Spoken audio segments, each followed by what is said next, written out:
Hello बच्चों, let's read this question. The question says which of the following statements is correct for the stability of ions of ethyl alcohol and phenol. तो हमारे पास ethyl alcohol और phenol के ions की stability के बारे में पूछा गया है। तो जो हमारा इस क्वेश्चन का की कंसेप्ट है वो क्या आ जाएगा, स्टेबिलिटी ऑफ आयंस।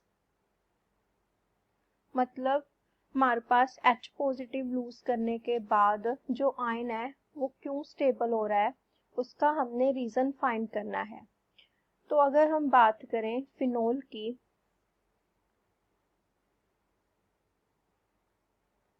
तो फिनोल पे यहाँ पे हमारा OH ग्रुप लगा होता है। अगर फिनोल H पॉजिटिव को लूज कर देता है तो हमारे पास आयन बनता है O negative which is called phenoxide ion. अब हमारे पास क्या होता है, जो बेंजीन रिंग है वो क्या करती है, इस नेगेटिव चार्ज को डिस्पर्स कर देती है। क्यों? क्योंकि बेंजीन रिंग के पास क्या प्रेजेंट है, पाई इलेक्ट्रॉन्स। अगर हम इस रिंग को डबल बॉन्ड की फॉर्म में लिखें तो हमारे पास इस तरीके से बनती है। अब अगर हम बात करें तो बेंजीन रिंग है जो अपने पाई इलेक्ट्रॉन का यूज करेगी इस नेगेटिव चार्ज को डिस्पर्स करने के लिए। कैसे? हमारे पास जो ऑक्सीजन का जो नेगेटिव चार्ज है वो इस कार्बन के पास जाएगा, लेकिन अगर नेगेटिव चार्ज इस कार्बन के पास है तो इसके पास 5 बॉन्ड्स हो जाएंगे।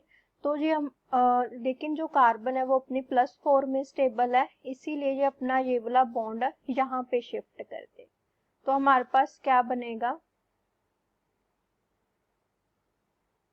यहाँ पे डबल बॉन्ड आ जाएगा और यहाँ पे नेगेटिव चार्ज। अब ये वाला कार्बन है वो नेगेटिव चार्ज होल्ड नहीं करेगा, इसे शिफ्ट कर देगा टू द नेक्स्ट कार्बन, इस वाले कार्बन को। लेकिन अब इसके पास 5 बॉन्ड्स बनेंगे तो ये अपना ये पाई वाला बॉन्ड है आगे इस कार्बन को शिफ्ट कर देगी। तो हमारे पास क्या बनेगा, अब यहाँ पे तो डबल बॉन्ड ही रहेगा, यहाँ पे क्या आ गया हमारा डबल बॉन्ड और यहाँ पे नेगेटिव। तो हमारे पास जो ये वाला कार्बन है वो नेक्स्ट कार्बन को शिफ्ट कर देगा अपने इलेक्ट्रॉन पेयर, तो ये वाला कार्बन आगे नेक्स्ट को ट्रांसफर कर देगा। तो हमारे पास क्या बनेगा,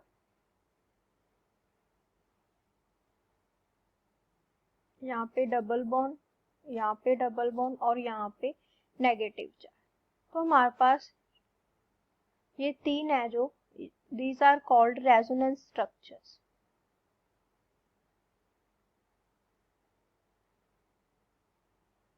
तो हमारे पास क्या हुआ, जो ऑक्सीजन का नेगेटिव चार्ज था वो क्या हो गया, ओवर द रिंग, इसको हम ऐसे लिख सकते हैं कि जो नेगेटिव चार्ज था वो ओवर द रिंग क्या हो गया, डिस्पर्स हो गया, जिसकी वजह से जो हमारा फिनोक्साइड आयन है उसकी स्टेबिलिटी इंक्रीज हो गई।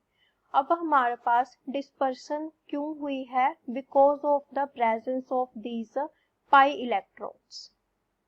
सो इस पाई इलेक्ट्रॉन की वजह से हमारे पास क्या हुई है, डिस्पर्सन हुई है और वी कैन से डीलोकेलाइजेशन हुई है। तो इसका मतलब हमारा क्या हुआ कि फिनोल है जो वो आयनिक फॉर्म में, मतलब जो हमारा फिनोक्साइड आयन बना है, it becomes stable due to delocalization of pi electrons। तो पाई इलेक्ट्रॉन की वजह से जो हमारा आयन है वो स्टेबल हुआ है। अब अगर हम बात करें तो दूसरा हमें क्या गिवन है, इथाइल अल्कोहल। तो इथाइल अल्कोहल का फॉर्मूला होता है C2H5OH। अब अगर ये अपना H पॉजिटिव लूज करता है तो हमारे पास क्या बनेगा, इसको हम ओपन करके लिख लेते हैं CH3CH2O नेगेटिव।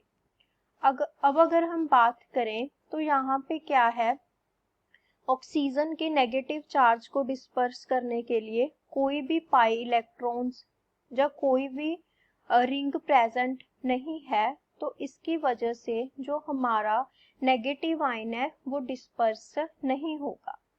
और अगर हम बात करें एल्काइल ग्रुप की, तो जो हमारा एल्काइल ग्रुप है इसके पास ये क्या है, इलेक्ट्रॉन डोनेटिंग ग्रुप है। इलेक्ट्रॉन डोनेटिंग ग्रुप होने की वजह से ये क्या करेगा, ऑक्सीजन को इलेक्ट्रॉन डोनेट करेगा, donate electrons to the oxygen. तो इसकी वजह से जो ऑक्सीजन है उस वो क्या हो जाएगा, और इलेक्ट्रॉन रिच हो जाएगा। सो हमारे पास क्या होगा, और इलेक्ट्रॉन रिच हो जाएगा, और इसकी स्टेबिलिटी है वो क्या हो जाएगी, डिक्रीज हो जाएगी, जिसकी वजह से जो आयनिक फॉर्म है वो क्या होगी, कम स्टेबल होगी। तो इसमें जो आयन है वो कम स्टेबल होगा। तो हमारे पास कौन सी ऑप्शन करेक्ट बनती है, ऑप्शन ए, क्योंकि हमने देखा कि जो हमारा फिनोक्साइड आयन है due to delocalisation of pi electron it gets stable. अगर हम बात करें दूसरी ऑप्शंस की, तो ऑप्शन बी में है delocalisation of electron in ethoxide ion, ये बिल्कुल गलत है क्योंकि उसमें कोई भी डीलोकेलाइजेशन नहीं हो रही। नेक्स्ट हमसे बोला गया है inductive effect of ethyl and phenyl group, ये भी हमारी ऑप्शन इनकरेक्ट है। क्यों, क्योंकि जो इथाइल है उसके पास प्लस आई इफेक्ट है और फिनाइल रिंग के पास माइनस आई इफेक्ट है, उसकी वजह से स्टेबिलिटी एक्सप्लेन नहीं हो रही। नेक्स्ट लोकेलाइजेशन नहीं हो रही, हमारे पास क्या हो रहा है, डीलोकेलाइजेशन, नेगेटिव चार्ज है जो हमारा वो डिस्पर्स हो रहा है। तो हमारे पास कौन सी ऑप्शन बनती है, option A. So option A is the correct answer. Hope you understand. Best of luck.